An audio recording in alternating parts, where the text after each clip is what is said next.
तो सबसे पहला सवाल आपसे ये है कि जो मैं इतनी देर से कॉन्टिंजेंसी आर्ग्यूमेंट आपको बता रहा था, ये अकल से ही बता रहा था हजरत, आप ये बताएं कि आप इन्फिनिट रिग्रेस ऑफ कॉजेस को पॉसिबल मानते हैं या नेसेसरी बीइंग के एग्जिस्टेंस को सही समझते हैं, चूंकि दो ही ऑप्शन हो सकता है, आप ये बताएं।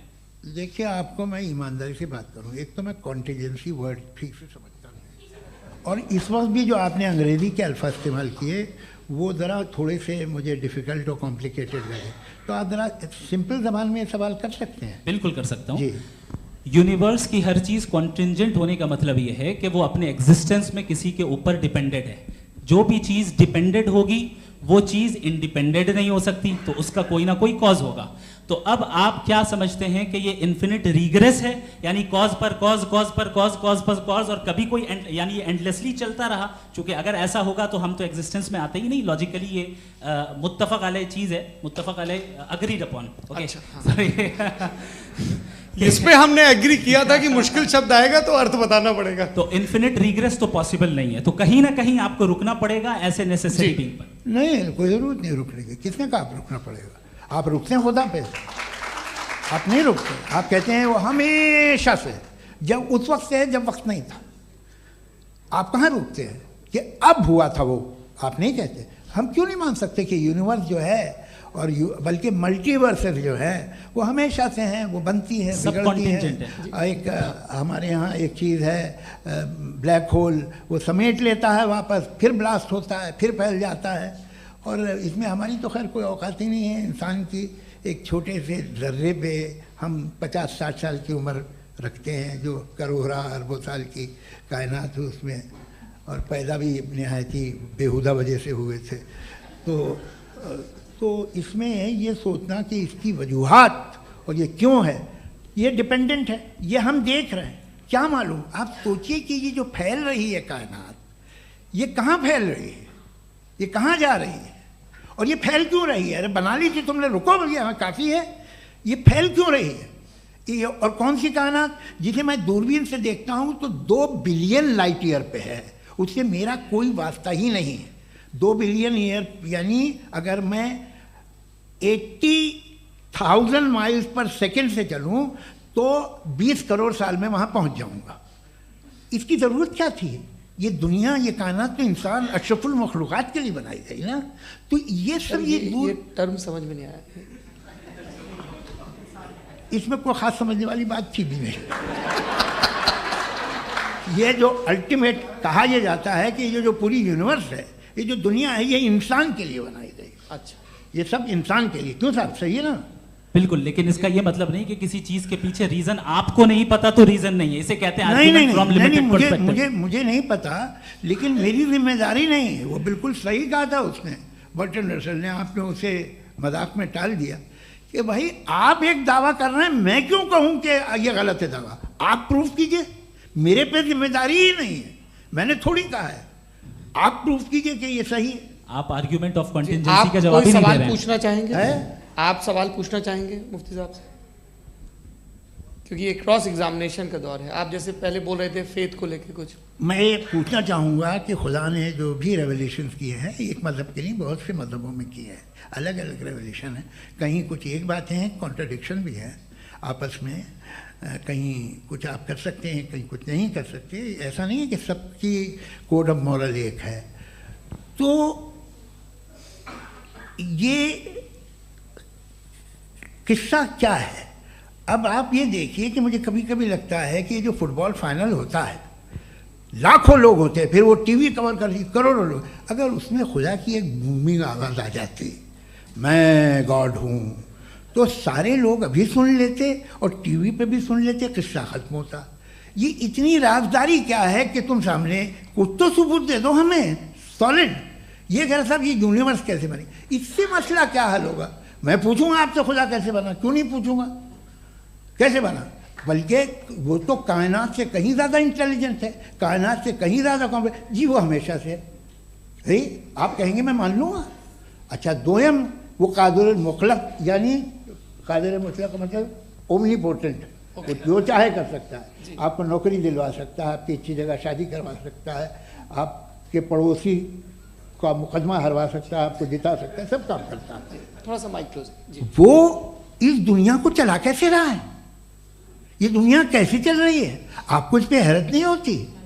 या क़यामत के बाद कभी एक जस्टिस होगा, जब ये बच्चा मर चुका होगा जिसकी धज्जियाँ उड़ गई बम से, इसको इंसाफ मिलेगा तब? अच्छा, अब जवाब दूं? हाँ जी, दीजिए। मैं वही इसीलिए आप ही की तरफ।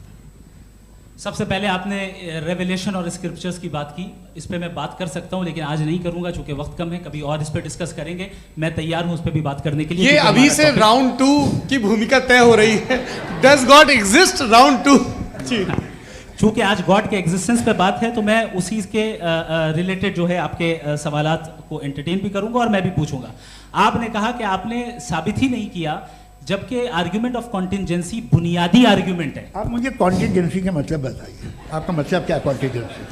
कॉन्टिजेंसी का मतलब यह हुआ कि हर वो वजूद जो किसी भी चीज का पाबंद है, हर वो वजूद या हर वो चीज जो अपने एग्जिस्टेंस में किसी भी चीज के पाबंद है और उससे बाउंड है, उसको उसकी ज़रूरत है, उस पर डिपेंड करती है, तो जाहिर सी बात है कि उसका कोई ना कोई कॉज होता है। ये तो अक्ल की बात है, ये आप रीजनिंग की बात करते हैं, मैं वही कर रहा हूं। दूसरी चीज आपने ये बात कही कि इतने बिलियन लाइट ईयर्स दूर है, उसका मेरा क्या लेना देना। फिर मेरे ख्याल से आपको ये नहीं कहना चाहिए I think therefore I am an atheist. आपको सोचना चाहिए, सिर्फ आप एक लिमिटेड दायरे में रहकर नहीं सोचें बल्कि बाहर निकलकर सोचें। आपने तीसरा सवाल किया, आपने 2-3 सवाल एक साथ। ऐसी बातें ना कीजिए, कुछ लोगों को इतराज हो जाएगा आप पे कि आप कुछ भी सोचिए, ये इजाज़त आपको है नहीं, मुझे है।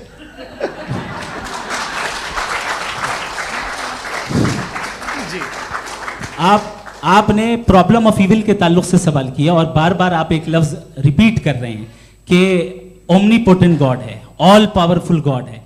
यही तो दरअसल समझना है कि गॉड का कॉन्सेप्ट क्या है। प्रॉब्लम ऑफ इविल जो है, प्रॉब्लम ऑफ इविल दर हकीकत 2 असम्पशंस पर कायम है। अगर आप इन 2 असम्पशंस को समझ जाएं तो ये प्रॉब्लम नहीं रहेगी, आर्ग्यूमेंट आपको समझ में आ जाएगी कि ये कोलैप्स कर जाता है। पॉइंट नंबर 1, यानी जो आपका सबसे पहला फॉल्स असम्पशन है कि गॉड मर्सीफुल है, ओमनीपोटेंट है, दुनिया में जुल्म हो रहा है। लेकिन आपको ये समझना चाहिए कि हमारे वर्ल्ड व्यू के मुताबिक गॉड सिर्फ ओमनीपोटेंट और सिर्फ मर्सीफुल नहीं है, बल्कि वो ऑल वाइज भी है और वो ऑल नोइंग भी है। उसके हर काम के पीछे हिकमत और विजडम है। ये कोई जरूरी नहीं है कि वो हिकमत और विजडम आपको समझ में आए या मुझे समझ में आए। अगर आप जो समझ रहे हैं उसके मुताबिक आप फैसला कर रहे हैं, ये लिमिटेड पर्सपेक्टिव से आर्ग्यूमेंट है। और इस चीज को हम अपनी दुनिया में, अपने लाइफ में, डेली लाइफ में इस प्रिंसिपल को एक्सेप्ट करते हैं। हम जब किसी डॉक्टर के पास जाते हैं, डॉक्टर के पास जाकर वो अगर उसने हमें कोई दवाई दी है तो हम ये तो नहीं कहते कि जब तक आपके पास जितना नॉलेज और जितना विजडम नहीं है, आपने क्यों ये दवाई दी है, तब तक हम इस चीज को एक्सेप्ट नहीं करेंगे। नहीं कहते, हम उसकी अथॉरिटी को तस्लीम करते हैं। क्यों? क्योंकि उसकी हम जानते हैं कि वो नॉलेजेबल है, वो विजडम वाला है, हमसे ज्यादा नॉलेज और हमसे ज्यादा विजडम है। बताएं सर। मैंने डॉक्टर में और खुदा में बड़ा डिफरेंस है। डॉक्टर पढ़ा लिखा होता है एक, तो मैं उसकी बात सुनूंगा। 2 ये नहीं, कुछ जवाब तो ये भी नहीं है सर प्लीज, भी आ आप जाइए, अगर चलिए। सब ऑडियंस से बोलने लगेंगे तो हाँ। फिर मतलब नहीं सिविलाइज्ड बहस का। मतलब आप ये कहें कि चूंकि आप डॉक्टर पे बिलीव करते हैं इसलिए खुदा पे बिलीव कीजिए, क्या ये मिसाल आपको समझाने के लिए। आर्ग्यूमेंट है, इस पे आपको एतराज नहीं है। तो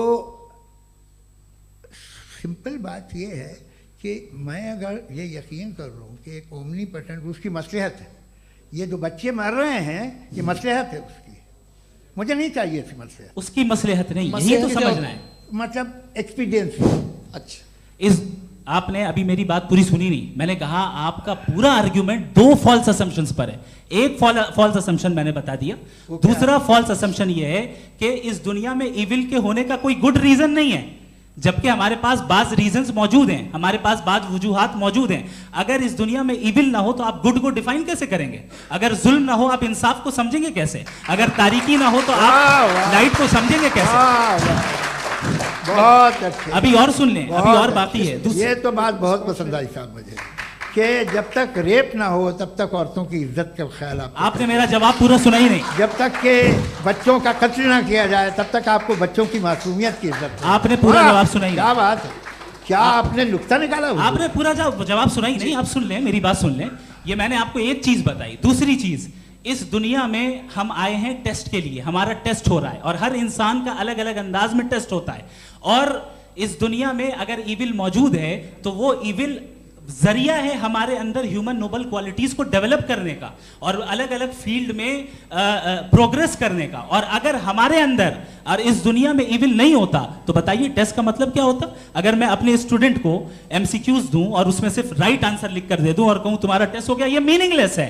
इस दुनिया में अगर हम टेस्ट के लिए आए हैं तो जाहिर है गुड एंड इविल दोनों मौजूद है। तो अगर गुड एंड इविल दोनों मौजूद है तो ये इविल भी खुदा का बनाया हुआ है। जी हाँ, खुदा का बनाया हुआ है, लेकिन अच्छा चलो अच्छी बात। जी बिल्कुल, तो बिल्कुल खुदा ने बनाया। अभी तो ये है कि जो मेजॉरिटी है दुनिया में वो इविल है, तो ये खुदा एक्चुअली इविल के साइड पे लग रहा है मुझे। बिल्कुल भी नहीं, मैं बताता हूं। मेजॉरिटी में तो वो है।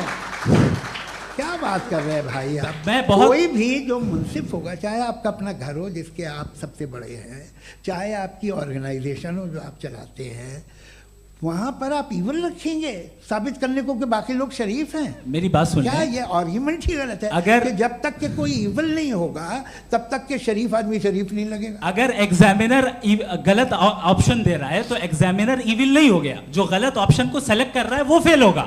क्रिएटर ने इविल को बनाया है लेकिन वो इविल नहीं है। अच्छा सुनिए मेरी बात, हाँ। Let me complete sir. जी जी। क्रिएटर ने इविल को बनाया है टेस्ट के लिए, वो इविल नहीं है। इविल वो होगा जो उसे इख्तियार करेगा। छुरी को बनाने वाला गलत नहीं होता है, छुरी का गलत इस्तेमाल करने वाला गलत होता है। रेप को कैसे गलत इस्तेमाल करते हैं? रेप इंसान के फ्री विल का नतीजा है। ये रेप कैसे गलत इस्तेमाल होता है? ये मुझे अब सुन ले, अब सुन ले। गलत इस्तेमाल होता है। हाँ मैं बता रहा हूँ ना, कैसे गलत इस्तेमाल? मैं बता रहा हूँ कि जो इविल इस दुनिया में मौजूद है उसके कई सारे तरीके हैं। एक तरीका इंसान का अपना फ्री विल है। अब अगर कोई रेपिस्ट रेप कर रहा है तो इसका गॉड का कसूर नहीं है, वो अपने फ्री विल का गलत इस्तेमाल कर रहा है, उसको सजा मिलनी चाहिए। अच्छा। और उसी के लिए जहन्नम बनाई गई है। ये फ्री विल का भी बड़ा चक्कर। आप जब कोई बुरा काम करते हैं या कोई बुराई होती है तो ये कहा जाता है कि ये फ्री विल है। 7 billion free wills are moving on this planet. 7 billion free will. और एक आदमी अपनी फ्री विल से मुझे कत्ल कर दे तो मैं खुदा की मर्जी से मरा हूँ कि इसकी फ्री विल की वजह से? मेरी मौत खुदा के हाथ है या ये फ्री विल वाले के हाथ है? खुदा ने फ्री विल का निजाम बनाया है और उस निजाम का गलत इस्तेमाल करके कोई आपको मार रहा है, इस्तेमाल करके मेरा कत्ल कर देता है। अब मेरी मौत का जिम्मेदार कौन है? वो इंसान जिम्मेदार है। वो इंसान जी। तो ये कहना कि और उसको सजा मिलेगी। तो अब आप आगे चलिए कि ये तय करना कि अल्लाह ही या खुदा, अल्लाह ने, खुदा ही जिंदगी देता है, खुदा ही मौत देता है, ये गलत है। बिल्कुल गलत नहीं है। हाँ, नहीं, निजाम उसी ने बनाया फ्री विल का, निजाम मौत और हयात का उसी ने बनाया। You are contradicting yourself. अभी आपने कहा कि एक आदमी ने फ्री विल से आपको मार दिया, इसमें उसे फ्री विल दी गई थी, उसने गलत इस्तेमाल किया। 7 billion free wills are moving on this planet और आप चाह रहे हैं कि मैं सिर्फ खुदा का ध्यान करूं। ये 7 बिलियन फ्री विल्स को मुझे लुक आफ्टर करना पड़ेगा कि नहीं? ये तो तबाहियां कर रही हैं और तबाहियां ज़्यादा हो रही हैं। बिल्कुल। तो अगर आप बताएं अगर खुदा नहीं है फॉर एग्जाम्पल, हाँ। तो आप इविल को कैसे डिसाइड करेंगे? यानी how can you define evil objectively without God? देखिए दुनिया में 2 तरह के जानवर हैं। एक जो अकेले रहते हैं जंगल में और एक जो ग्रुप्स में रहते हैं।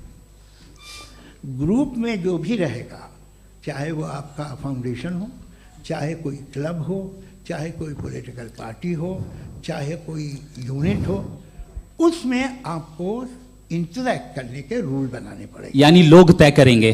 लोग तय करेंगे। अगर लोगों ने ये तय किया कि किसी का रेप करना सही है, आप जस्टिफाई करेंगे? नहीं, आपका फाउंडेशन तो ये हो गया ना कि लोग ही विल डिसाइड करेंगे। नहीं,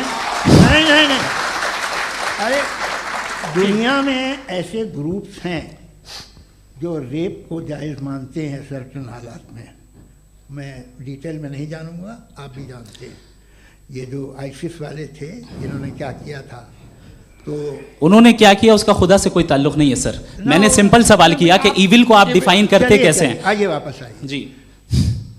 आप साथ में तभी रह सकते हैं जब कुछ आप ऐसे उसूल डेवलप करें जिसमें हर एक का बेसिक तहफ़्फ़ुज़, हर एक का बेसिक राइट हो और हर एक को कोई आराम मिले।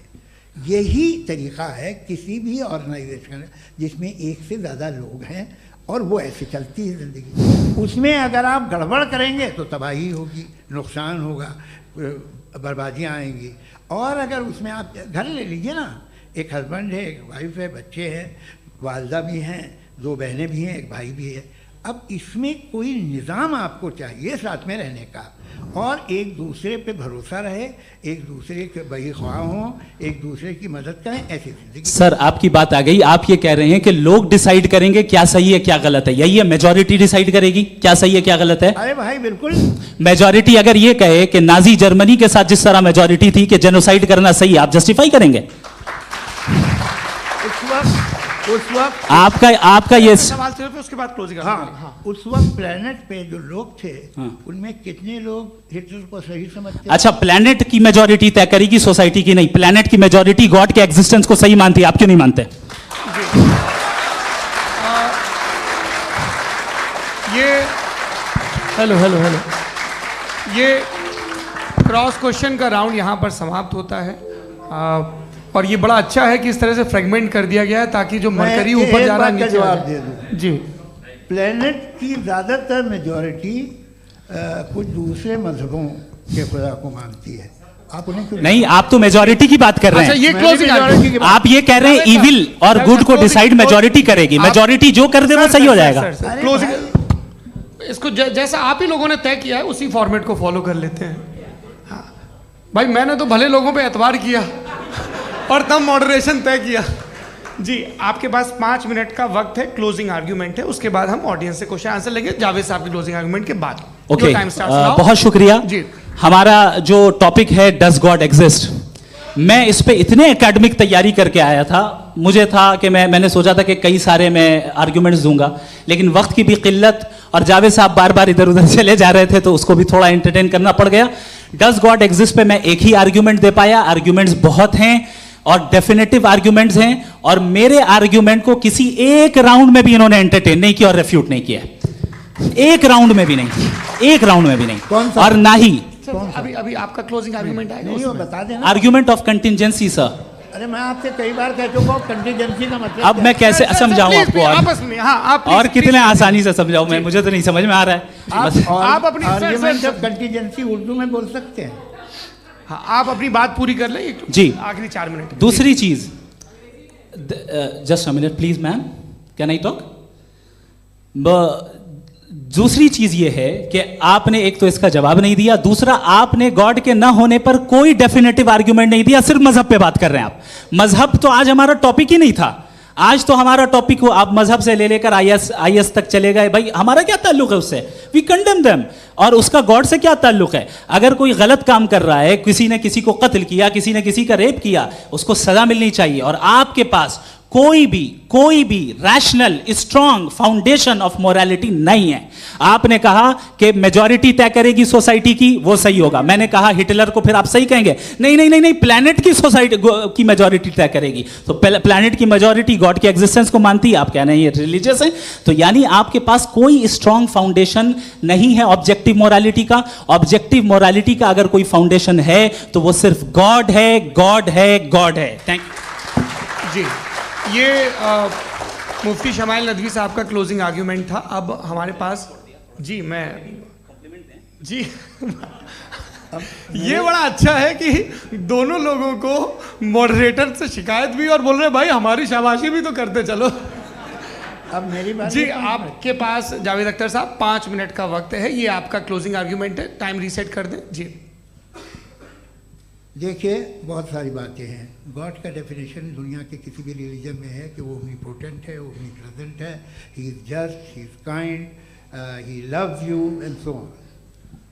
मैं जब दुनिया देखता हूँ तो मुझे कोई ऐसा सुप्रीम पावर यहाँ दिखाई नहीं देती है जो इंसान की बहबूदी के लिए कुछ कर रही हो, कमज़ोर को बचा रही हो, मदद कर रही हो, जालिम को पीछे हटा रही हो। मैं नहीं देखा, तारीख़ में नहीं। एक तो अगर है और ये देख रहा है तमाशा, तो उसका होना न होना बराबर है। दोयम ये कि ये जो है, जब आप ये कहते हैं कि कायनात जिसकी कंटिजेंसी ये है, मैं देखिए वो लफ्ज़ इस्तेमाल किया मैं, तो ये कैसे हो सकती है भाई? और फ़ौरन आप सरेंडर कर देते हैं कि जाहिर है कि इसका बनाने वाला तो इससे 10,000 गुना ज़्यादा कॉम्प्लिकेटेड होगा। उस पर आपके होने पे कोई इतराज़ नहीं है। उसे वो टाइमलेस है, वो पहले से था, टाइम तो बहुत बाद में आया, ये सब आप मानने को तैयार है, जिसका आपके पास कोई सबूत नहीं, आपके पास कोई रीज़न नहीं है। आपकी तारीख क्या है मजहबों की, बिलीफ की, जो खुदाओं का बिलीफ है, ये कॉन्स्टेंटली गलत साबित होता रहा है। मतलब आप कहें कि अरिस्टोटल के ज़माने में तो सब जाहिल थे, वो भी इतने ही यकीन से खुदा पे यकीन रखते थे, जो अब नहीं रहा, ये भी नहीं रहेगा, आप लिख लीजिए। और इसके आसार आपको दुनिया में दिखाई देना शुरू हो चुके हैं। ये बहस क्या आज से 100 साल पहले इस तरह हो सकती थी? यहाँ तक तो आपको हम ले आए हैं। तो सर अरे इनको मदद की ज़रूरत नहीं भाई, ये सेल्फ सफिशिएंट आदमी है, आप क्यों इनकी मदद कर रहे हैं? Sir please. तो ये जो है तमाम बातें अपनी जगह हैं, ये एक पैकेज है। आप अकेले, कोई आदमी ऐसा नहीं जो सिर्फ गॉड को मानता हो, उसके साथ बहुत पैराफर्नेलिया आता है, अलग अलग पैराफर्नेलिया आते हैं। They have always created chaos in the society. मैं तो आपको सीधा ऑफर देता हूँ कि दुनिया में 10 इम्पॉर्टेंट बिलीव्स है, आप 1 मानते हैं, 9 नहीं मानते, 9 में आप एथीस्ट हैं, 9 को आप बिल्कुल रीजनेबली मेरी तरह देखते हैं। तो 90 मजहबी आदमी भी 90% एथीस्ट है, वो दूसरे खुदा नहीं मानता, एक खुदा मानता है अपना वाला, बाकियों को कहता है गलत है। अगर आप मानना ही बंद कर दें तो आपका 10% चांस है कि आप सही हैं और 90% चांस है कि आप गलत हैं। मेरा मशवरा है आप मानना छोड़ दिए तो 50% चांस होगा कि आप सही हैं और 50% चांस होगा, 40% आप गेन करेंगे बाय बिकमिंग एन एथीस्ट।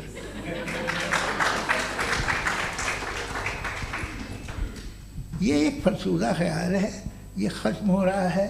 हो सकता है मेरी ज़िंदगी में ना हो, लेकिन ये हो जाएगा। जो बातें ये इनको आप मेटाफिज़िकल ये वो ऐसे रिस्पेक्टेबल टर्म दे दिए, ये तो उन लोग के हैं जिन्हें ना फिज़िक्स मालूम थी ना मेटा मालूम था, ये उन्होंने आपको दिए हैं। जी बहुत शुक्रिया।